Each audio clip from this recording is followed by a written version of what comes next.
Anyway, Chevra came and was Baruch Hashem, a beautiful Fabrengen with dear friends and my mentor, my Mashpira, my Glick.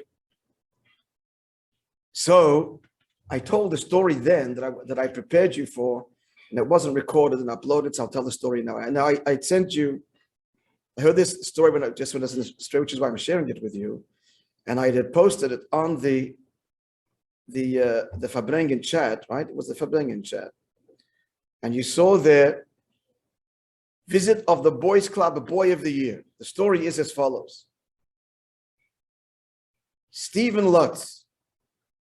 This is 1967, is it?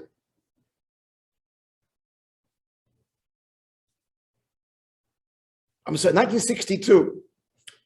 So at that time, there was this award called the Boy of the Year, which generally, like the Boy Scouts and these organizations, would submit their candidates and whatever they had a committee, and the boy was honored, and it was the virtues they're looking for: community, devotion, leadership, etc.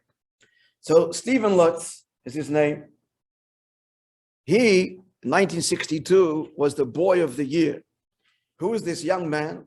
So who's telling me the story? In Australia, there's one of the shluchim there, is a wonderful shliach by the name of Yossi Gordon. Just in parenthesis, Yossi Gordon was brought out there with a whole group of, I forgot which year it was, I left already. This would be the early 80s to learn in Kollel. Many of them stayed on and took up leadership positions in Australia. And this Yossi Gordon, just in parenthesis, his son, remember his name, Kobi Mendy, is the shliach to Tasmania. That's a whole story in its own right. It's often in COL, I'm sorry, Chabad.org. Chabad.org often has stories from, it's the end of the world. You go further south, it's the South Pole. So that's the Gordon family. It's a very illustrious family. This is a story with the grandfather of this Tasmanian boy, Yossi Gordon's father, Sholem Gordon. Put him in context. Many of you listen to Allah Sholem. Josh Gordon. So this is another brother, and then there's a brother in the Mashpia in London, Mendy Gordon. And their father, Sholem Gordon, was a long-time shliach to Newark, New Jersey.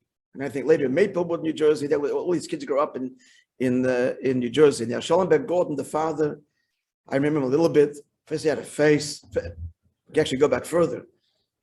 The great-grandfather is Yochanan Gordon, the beloved Rabbi in 770, which I've told you many stories, and a beloved figure in 770.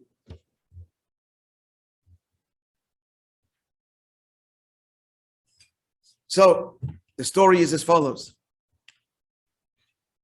So Sholem Gordon, this is 1962. So he is the rabbi, he's a shliach there, and he has a shul. And this boy, Stephen Lutz,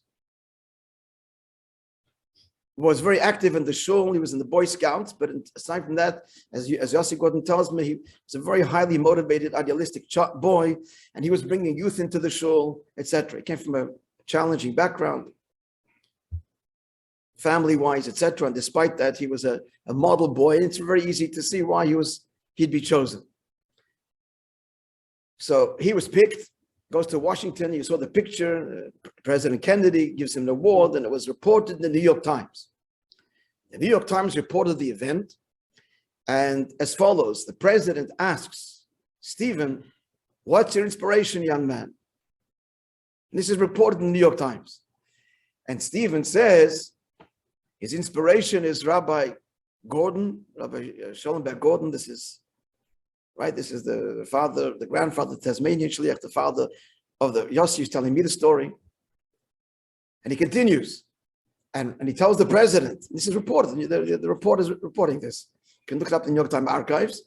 And his inspiration is Rabbi Schneerson the Lubavitcher Rebbe. This is reported in the New York Times. This is a big thing, 1962. This is inspiration for his community work, etc. It wasn't the answer the president was expecting, but that's what he said. And the president was happy to hear this and reported and so on. Now, every day they would submit to the Rebbe cuttings of newspapers that they knew the Rebbe would want to see, all things related to anything Jewish and Israel, and of course Chabad. And this article was also submitted. Soon after, Rabbi Sholem Gordon, to see a picture of me. Just a beautiful chassid. Gets a note from the Rebbe. He was surprised, and the Rebbe's displeasure. What's the Rebbe's displeasure? That he didn't go to Washington with a young man. And he said to him, you suffer from the three shins. Three shins. Shiflus, shel, sheker. Which means false modesty. You had to be there and you had to go there.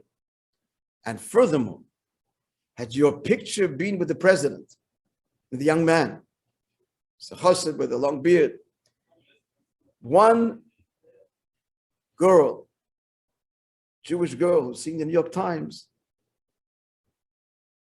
at least one, would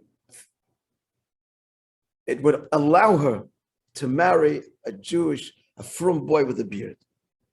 You can have a beard in America and it's okay. This is 1962, friends. 1962. A picture in the New York Times with a chassid with a beard. They never didn't say transform the whole world. I'm saying it would have been enough and justified beyond all measure that if one girl's looking at this and sees the picture and plants a seed, and and it's okay to marry a frum young man with a beard, and he can be religious in America. It's unspoken messages. This, by the way, is an example of Re'iyah Pnimis HaChacham. This is Pnimis HaChacham. That photograph of this, an American student, seeing that picture, that's Pnimis HaChacham. It's not filtered through any rationale, but this is seeing the emes such a deep way that would affect her in her future life decisions, her trajectory in life, who to marry. It's an incredible story of the power. There's so many messages here. Is false modesty. It's not about you. It's about what you represent, and you have to be high profile. And if that's who you are, and your image and your message affect others. And Rebbe translated this so beautifully, and how it dovetails with the moment that we're learning. All right, friends.